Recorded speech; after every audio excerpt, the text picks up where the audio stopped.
जब कर्मचारियों की चर्चा होती है, पूरे देश के कर्मचारियों की एक ही मांग है, पुरानी पेंशन की बहाली की जाए, पुरानी पेंशन की बहाली की जाए। 40 दिन कोई सांसद और विधायक रह लेता है, पूरे जीवन भर उसको पेंशन मिलती है। 40 साल कोई कर्मचारी नौकरी करता है, उसकी पेंशन आपने खत्म कर दी। पेंशन तो छोड़िए, टैक्स के राहत की उम्मीद थी कर्मचारियों को, आपने इस बजट में वो भी नहीं।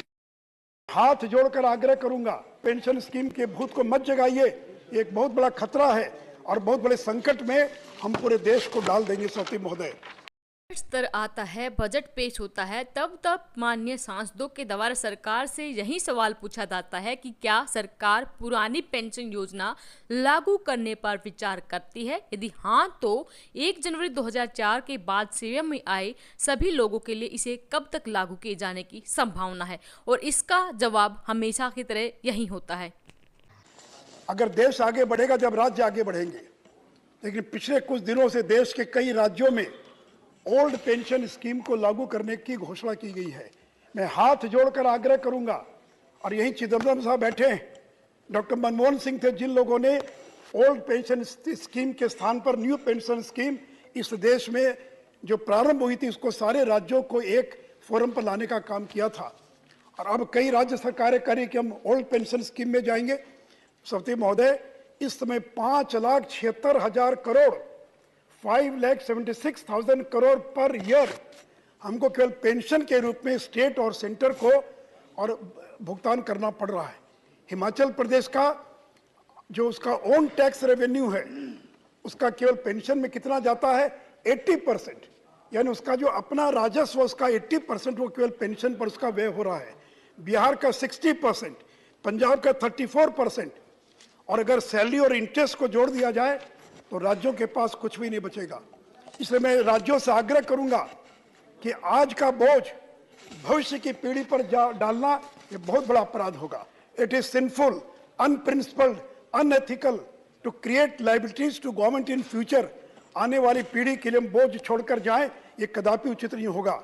आज आपको कोई दिक्कत नहीं होगी कि 2034 में जो सरकार आएगी सती महोदय, उसकी अर्थव्यवस्था कोलैप्स कर जाएगी, और भारत के बहुत सारे ऐसे राज्य होंगे जिनकी हालत श्रीलंका जैसी हो जाएगी। इसलिए मैं सदन के माध्यम से आग्रह करूंगा कि ओल्ड पेंशन स्कीम के भूत को मत जगाइए। एक बहुत बड़ा खतरा है और बहुत बड़े संकट में हम पूरे देश को डाल देंगे। सती महोदय, पुरानी पेंशन योजना यानी ओपीएस को लेकर एक बार फिर सरकार की ओर से सदन में बयान आया है।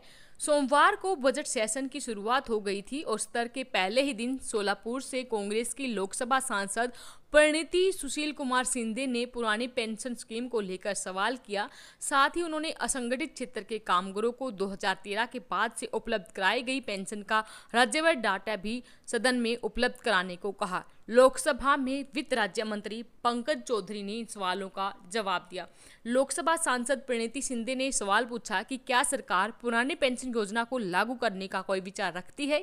यदि हाँ, तो 1 जनवरी 2004 के बाद सेवा में आए सभी लोगों के लिए इसे कब तक लागू किए जाने की संभावना है। इसके जवाब में वित्त राज्य मंत्री पंकज चौधरी ने कहा, केंद्रीय सरकार सरकारी कर्मचारियों के संबंध में पुरानी पेंशन योजना की बहाली के लिए सरकार के पास कोई प्रस्ताव विचाराधीन नहीं है। सांसद परिणीति शिंदे ने पूछा, क्या सरकार के पास 2013 से असंगठित क्षेत्र के श्रमिकों को दी जाने वाली पेंशन का राज्यवार आंकड़ा है। तो इसके जवाब में वित्त राज्य मंत्री ने कहा, गरीबों, वंचितों और असंगठित क्षेत्र के श्रमिकों को सोशल सिक्योरिटी के लिए 2015 में अटल पेंशन योजना शुरू की गई।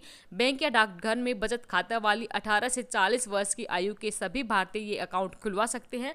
अक्टूबर 2022 से इनकम टैक्स पेयर के लिए स्कीम बंद कर दी गई ताकि असंगठित क्षेत्र के श्रमिकों को गारंटीकृत पेंशन का ज्यादा से ज्यादा लाभ मिले। एपीवाई के तहत सब्सक्राइबर को चुनी गई पेंशन राशि और योजना में शामिल होने की उम्र के आधार पर मासिक, तिमाही, छमाही में एक बार अंशदान करना होता है। सब्सक्राइबर को 60 वर्ष की आयु के बाद मृत्यु तक चुने गए अंशदान के आधार पर 1000, 2000, 3000, 4000 या 5000 रुपए प्रति माह की न्यूनतम पेंशन सरकार की ओर से गारंटेड मिलेगी। इसके अलावा योजना के अनुसार सब्सक्राइबर को 60 वर्ष की आयु प्राप्त करने पर पेंशन का लाभ मिलेगा। लेकिन कुल मिलाकर सरकार ने एक बार फिर से नकार दिया है कि पुरानी पेंशन योजना को लागू नहीं किया जाएगा।